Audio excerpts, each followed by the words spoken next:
Hello friends, Heidi here from Rain Country. God is good all the time, and I'm here for another bartering related video, and today it's 5 just random points when it comes to bartering, but I also have a couple more videos I would like to link you back to that I'll be putting in the description box down below. And I think with the 3 combined, it should be very helpful at giving you some ideas on how to go about it and why it is important. So let's go ahead and get into these 5 points. And I'm sorry if it gets noisy out here. Every time I come out here to shoot a video, the jets come out of nowhere and decide they want to just keep flying back and forth. Number 1 is why. And the obvious thing is that even if you don't think that there's going to be some kind of economic collapse, or you're not concerned about digital money and all that, there's still things that you might have a hard time getting for whatever reason. It could be a lack of funds, or it could be that it's something that maybe is not sold in your average grocery store, such as raw milk.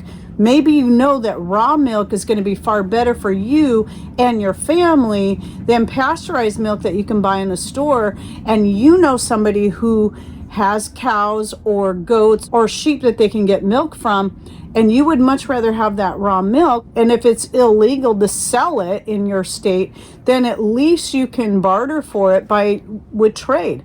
For example, there was a lady that lives here in our town who used to keep goats, and she always had far more goat milk than she could ever use.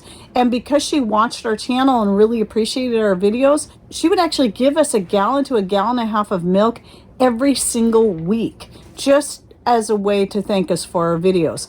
And so that was definitely very helpful during that time, and we truly appreciated that. So if you want to call that barter, she was basically paying me with goat milk for the services I gave by teaching on YouTube. So point number 1 is why. Point number 2 is what. So what kind of things can you barter with or for? Well, I did bring out just a few random items that I had handy. Some of them because I already had out because I was talking about them in another video. But let's say you're already growing and putting up foods, or making wines or vinegars out of what you have. For example, right here I have a bottle of Pacific Northwest blackberry wine that I made myself from blackberries that grow wild around here. And I also have here a jar of dried turkey tail mushroom that I recently harvested and dehydrated up from our own property. And here is some homemade blackberry currant jam from our own blackberries and currants that I'm going to be sharing with a friend, and a jar of dried Mediterranean oregano that I grow that I'm also going to be sharing with a friend. And this is a friend that we do a lot of exchanges back and forth. I've been getting some laying hens from her in exchange for whatever I have that she's interested in. I've even bartered with my homemade skin cream with her because she loves my homemade skin cream. And it can be anything that you make or any skill that you have. Maybe you crochet or you knit.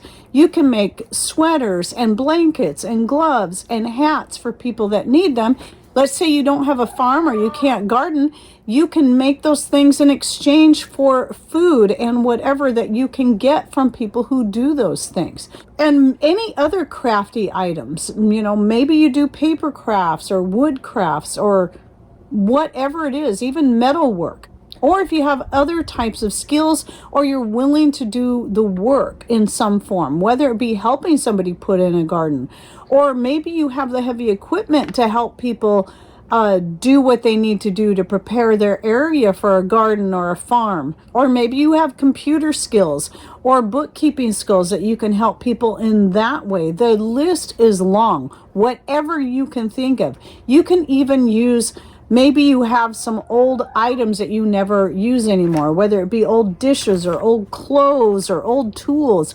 Anything on hand that you would normally consider selling in a garage sale or putting on Craigslist or Facebook Market or whatever other such place, consider finding someone who may need those items and seeing what they have that they could offer you in exchange. Maybe you even make some of your own homemade medicines like elderberry syrup or some tinctures and extracts for pain and much more.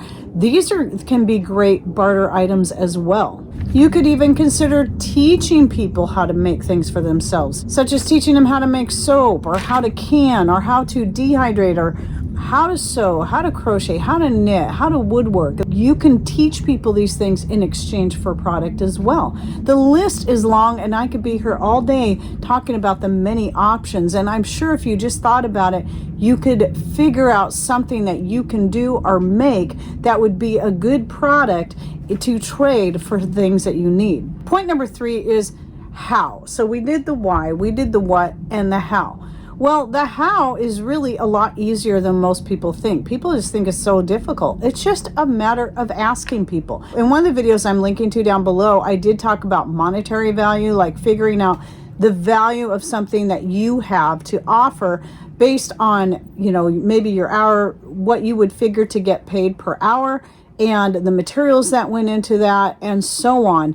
But it also is going to come down is to what is the value to you and to the other person. If I say, hey, I've got several jars here of dried herbs, so what would you think would be fair in exchange for one of your laying hens, or 2 or 3?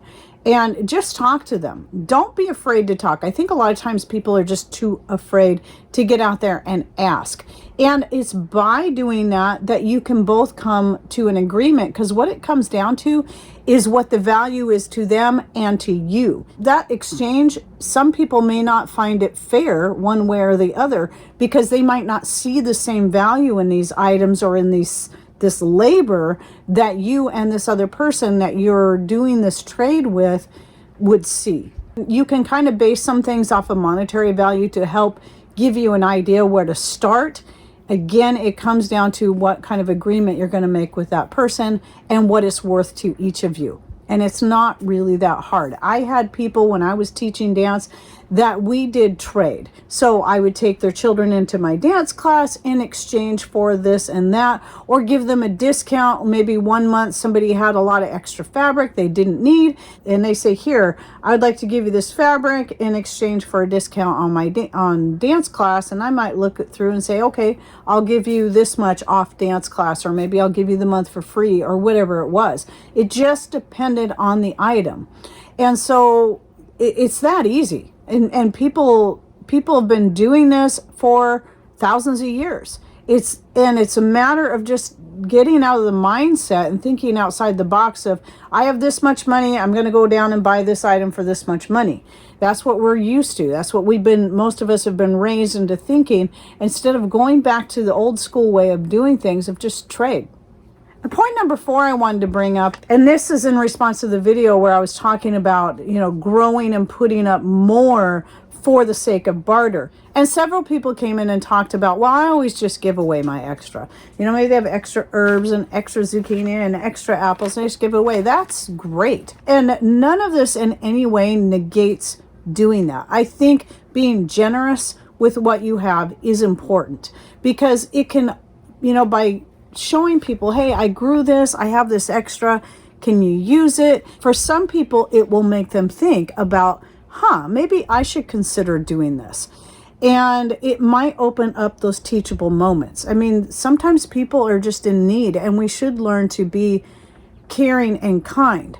But here's the other thing too, is we also have to be careful. I mean, if it's with close family and friends, and we know that they're not going to take advantage of us in time of need, that's one thing. But when you don't know people and you're constantly giving them excess, they're going to come to depend on that. And they may never learn to be more self-sufficient. They just might learn to depend on you.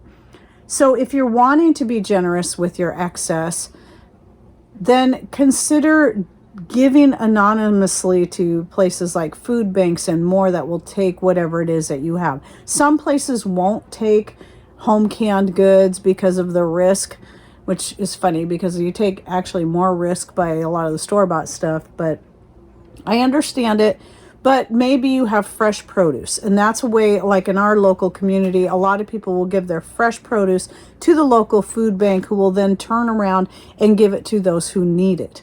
And as long as it's done anonymously, that can be a safe way that you can help give to others without giving away too much of who you are and what you do, so they're not the ones that show up at your door when times are hard and the food bank's closed. But along with that, I still think it's important that instead of giving everything away, consider putting up at least some excess so that you have that as a form of trade for something that you need when money's not an option. And the fifth point is, when it comes to bartering, it is a necessary skill that people need to, if you haven't started doing it yet, start now. Do not put it off.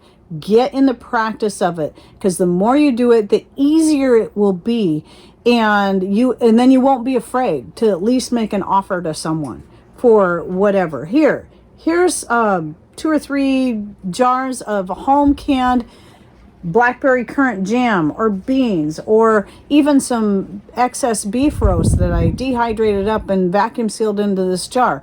Would you be willing to trade me for your excess apples off your tree, or whatever it is? I mean, it's not really that hard.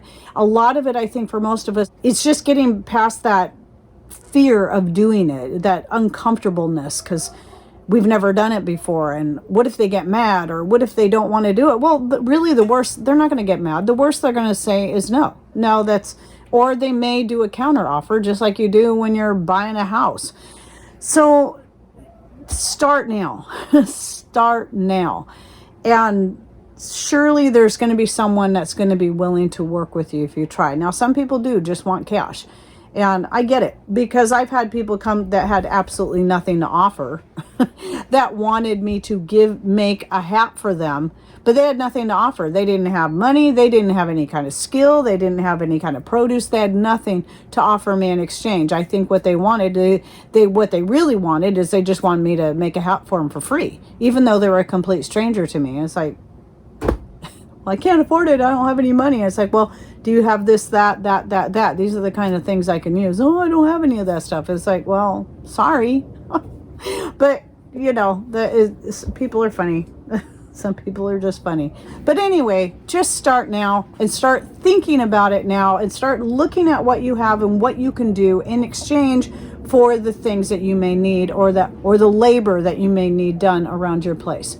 All right, well, I hope you enjoyed this video, and please share down below in comments any more thoughts, ideas, suggestions, things that you've done, what has worked for you, what types of things have you traded for and traded with, and that will help us expand the way we look at this and be a little more forward thinking when it comes to learning how to get away from cash and digital money. Okay, well, thanks for watching. Take care, and God bless.